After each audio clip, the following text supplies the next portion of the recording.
I want to tell you a quick story about a man named Jerry Coffey. So Jerry Coffey was a Vietnam pilot. He was a Top Gun guy. And he got shot down with two other pilots. And for 7 years, he was locked up in a small cell. He was shackled.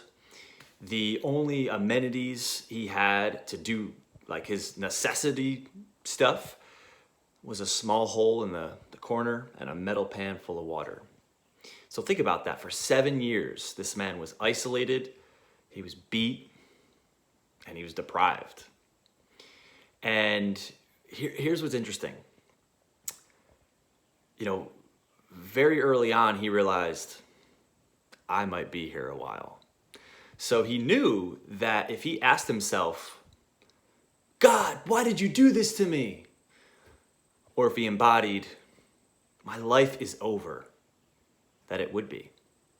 So he began to ask himself, what could this mean? How can I use this? The way you change your communication begins with asking yourself better questions. Questions shape our entire thinking process, and thinking is nothing more than the process of asking and answering questions. But the problem is, most of us ask questions of ourselves in our unconscious in a very disempowering way. We say things like, how come I always screw this up? Well, maybe you don't. But if you ask a lousy question, you get a lousy answer. So if you ask, how come I always screw this up? Your brain's gonna come up with an answer. It says, because you're a schmuck. So we need to ask a better question. You know, some people will say, why can't I ever lose weight? Your brain will say, because you're a pig.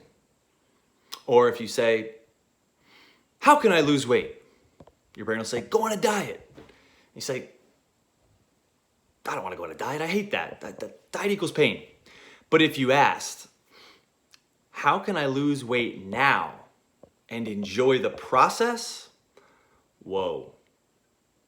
New question, new answer. In that question, you could even be thinking, man, in the midst of doing this activity, I could lose weight and not even be thinking about it. It's a better question. You get a better answer. So if you want better answers in your life, you have to begin asking better questions. And most of us have habitual questions that we don't even realize take control of our entire thinking process. You want a better life? Ask better questions.